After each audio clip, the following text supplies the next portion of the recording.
Creepy Joe Biden. Creepy Uncle Joe, who has been called out on The Daily Show more than once, my understanding. I think Jon Stewart actually criticized him. There are now, I'll just jump to this story, 7 women who have accused Joe Biden of inappropriate touching. And Joe Biden recently released a video where he said, I understand that society has changed. And yeah. Listen, Joe, you've been a meme for over 5 years because you're a creepy dude. It's weird now that you're only now realizing what you were doing was inappropriate when people have been telling you to stop for years. Why? Because Joe Biden's probably going to run for president and he's in the top spot. But the point of this video is to talk about how the Democrats, or at least some element of the left, have completely abandoned believe all women. Remember when Brett Kavanaugh was going to be on the Supreme Court? Now, I'm no fan of Brett Kavanaugh because I think he's got regressive views on technological search and seizure, Fourth Amendment, etc. But Trump got elected, and Trump appoints the Supreme Court justices. So Brett Kavanaugh, there you go. As much as I'm not a big fan of him, do I think faking assault claims is the appropriate thing to do? Absolutely not. But what did we see? We saw a bunch of people claiming the most ridiculous and insane nonsense. That Brett Kavanaugh was part of like gangs of men who would drug women and wait outside doors in lines. Like that's insane. Joe Biden, on the other hand, there's photos and videos of him going back years. Now he's apologizing for it. Biden responds to allegations of touching. Allegations? This is insane. First of all, it's 7 women and it's on video. We watch him do it all the time. Well, okay, he apologizes, but of course, the left doesn't care. Because as much as they claimed, we got to believe all women when Brett Kavanaugh was up for, nomination, now that Joe Biden might run, he's the front runner, not only are they saying it's nonsense, not only are they saying, oh, he's just being affectionate, here's my absolute favorite. It's Russia. Yes, Russia made Joe Biden do it. No, they didn't make him do it. They're just trying to promote the idea. So it's almost like the defense isn't, oh my God. Instead of saying, we can see Joe do this, women have accused him, they're actually going, why is Russia promoting this? Well, it doesn't matter who's promoting it. He did it. Here's a first tweet. Rick Wilson, GOP media guy. I believe he's like on CNN all the time. If you don't smell a gigantic rat with this Lucy Flores interview, I can't help you. As someone who's done a hell of a lot of media training, I can tell when somebody's been prepped for an interview to within an inch of their life. And she was prepped AF for that interview. Sure. Tom Arnold. Oh, here we go. Where have I seen this before? Hashtag Al Franken. And then Randy Mayhem Singer. She is a screenwriter of Mrs. Doubtfire and some other stuff. And the spreading of the story feels very Russian-inspired to me, seeding division. And the worst thing is that it delegitimizes women who suffered real harm. And are you... What? Oh my God. You are literally claiming that the stories and accusations coming out about Joe Biden are being pushed by the Russians and upset that it's delegitimizing actual abuse when you are quite literally delegitimizing the women who have come out against Biden. Not the story itself, the weaponizing of it. Because please, let's be fair. We cannot label this sexual abuse without delegitimizing sexual abuse. That is what I am saying. Put any other words in my mouth and I'm happy to block pronto. Oh, dear God. Oh, and then someone... Oh, this is good. This is a terrible response and you should feel bad. If anything, the gaslighting of turning Biden's unwanted touching, a pattern of behavior which has been documented time and time again, into a Russian conspiracy is delegitimizing. Absolutely disgusting. She says, Russian-inspired. Oh, hold on. Randy, are you implying that the campaign against Brett Kavanaugh was either the Russians or inspired by the Russians? Same thing.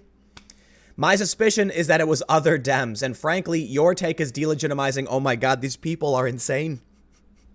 Joe Biden's a creep. End of story. I don't know who this guy is, but someone, I got sent this tweet. The entire Biden controversy smells to me like something ginned up by the Republicans and Russians who clearly have an interest in sowing discord in the ranks of the Democrats by taking advantage of the fact that Democrats are indeed interested in preventing sexual harassment. Conspiracy theorists, like to an insane degree. Is this a joke? We see Biden do this. 7 women have come forward and they're convinced the Republicans are trying to sow discord with, and Russians together to hurt the Democrats? Maybe it's just that Joe Biden's a creep and you are defending his creepy behavior. There's more. This person said, this whole BS political hit job on Joe Biden needs to stop. We need to quit the infighting and go after the party who is trying to destroy this country. If we fight amongst ourselves, the a-hole in the Oval will get reelected. Then someone highlights that Lucy Flores has her hands on Joe Biden's shoulder, therefore she's touching him inappropriately. But here we go. Not to mention Trump Russia. No, Biden is incredibly popular. Trump Russia. Trump Russia, as if it's one thing. Can work across the aisle to achieve progress in office and would go after GOP abuses of power relentlessly. No doubt trolls have been unleashed on this. Yes, Trump and Russia as a singular entity. This is why I think Rachel Maddow is a very, very dangerous person. I don't like, I immediately jump to Alex Jones when we talk about issues like this, because I think Alex Jones does a disservice to people too. I recognize both of their rights to do their thing. It doesn't mean I don't think that sowing insane discord is a good thing. No, it's a bad thing, saying nonsense and stuff. But here's the thing. Alex Jones' audience is nowhere near as big as MSNBC, nor does it have the mainstream credibility. That's what's scary. When regular people hear Alex Jones, a good portion of them just laugh and think he's off his rocker. When it comes to Rachel Maddow, for years, people thought she was telling the truth. This was real. And now where are we? Joe Biden is finally being called out. He was called out by The Daily Show, by The Washington Post, by a bunch of people for years, nonstop. But now, only today, it's Trump Russia. Singular entity, by the way. And then we have this guy, T-Pain. I don't know who he is. He says, a foot soldier in the resistance. Beware, brothers and sisters. The Russian troll farms are pushing the Biden-Flores story hot and heavy. If you see a Putin bot running wild, alert everyone from the safety of the T-Pain train. Report bots here.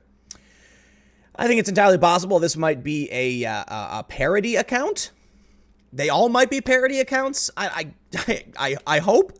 Listen, a total of 7 women have come forward with accusations of inappropriate behavior, with 3 of them speaking out after former Vice President Joe Biden responded to the previous allegations. It is true that this woman, Lucy Flores, who accused Biden, was one of the first women to come out and make a statement. She's working with an organization that is affiliated with Bernie Sanders. So yes, it's important to bring up. But the idea, so now you've got 2 narratives. The conspiracies are running wild. They think that, Bernie, it's political operatives trying to support Bernie, maybe. The Trump Russia thing, absolutely not. That is insane. And in reality, I think it's just Joe Biden wasn't running for office. He wasn't as prominent in the past several years. Now that he's running for president, people are bringing up these stories. I don't think it's a conspiracy. It doesn't necessarily mean it's a political hit job. It could be, or it could just be that now that Joe Biden is the front runner and probably one of the most prominent Democrats when it comes to 2020, people are saying, I want to talk about this. So it's like this, if I'm going to use an extreme example. I understand it's an extreme example, but if the cashier at your local deli groped a woman, nobody is going to care for the most part. Sure, you can file a claim and then a criminal charge against him. You say, hey, I saw that guy. He groped that woman. It's assault. And then the police might be like, look, are we going to make a case about this? It might just fizzle out. Why? Guy's not important. Let's say in a year, he announces he's running for state senate or for the Senate. Well, all of a sudden now, everything he's ever done is important, and thus these people will come out and start talking again. So yes, Joe Biden has been called out in the past. Why are we seeing 7 women come out now? Because I understand he was extremely prominent, important, while many of these things happened. I was using an extreme example. But a lot of news outlets might be like, former vice president, not really doing much. We're not interested in that story. Presidential hopeful and front runner. Now we're interested in that story, and thus they bubble up to the top. Of course, when you spend 3 years watching insane nonsense on Rachel Maddow and you are completely disingenuous and you're a hypocrite, you will all of a sudden no longer care about believing all women. They wanted to believe Christine Blasey Ford, who apparently didn't know what house she was at when it happened. It was 30 years ago. The whole thing was ridiculous. No one corroborated her story, but that we must believe. But Joe Biden, quite literally on camera, grabbing women and being very creepy for years, called out by The Daily Show. I'll say it again. That's not good enough. This must be Russia. Well, Joe Biden's response was that He said something, he put out this video, social norms are changing. Is that a joke? Social norms called you out 5 years ago, buddy. I understand that, and I've heard what these women are saying. Politics to me has always been about making connections, but I will be more mindful about respecting personal space in the future. That's my responsibility, and I will meet it. Okay, fine. If someone apologizes, I will say, okay, I accept your apology, do better, and that's the best we can hope for. In fact, something really interesting happened where Tucker Carlson issued an apology because he jumped on this this narrative dragging Joe Biden for his behavior. But Tucker says, you know what? He's an old man giving hugs and being overly affectionate in some areas, and we should never conflate giving someone a hug or cuddling or anything like that to be assault or on par with what rape is. That's not an excuse for Biden. That's not saying he isn't creepy. It's just saying be careful when you talk about this, because in some circumstances, it is Biden just, look, grabbing someone's shoulder, sniffing their hair and kissing them, crossing the line. Giving someone an extended hug, you might not like it, but, older people. The point is, I don't necessarily agree with Tucker Carlson entirely because I think Joe Biden is a creepy dude. But that's the point he's trying to make. Let's make sure we don't blow things out of proportion. And if Joe Biden is giving someone a hug, we don't act like it's inappropriate to hug somebody. And unfortunately, that's where we're headed. So we got to be careful about that. So I can respect that to an extent. Long story short, let's just wrap this up. The point, what's the response from the resistance, mad-out types, Democrats who want Joe Biden to win? It must be Russia. They really, really are stuck on this Russia thing. And it's sad. They've lost the plot. They no longer believe all women, complete hypocrites. And I don't know what else to tell you other than this, more than anything, exposes their hypocrisy and their insanity. It's not Russia. But I love the Trump/Russia as if it's one thing. Anyway, I'll leave it there. Stick around. I got another video coming up at 4 p.m. Eastern on the main channel. I will see you then.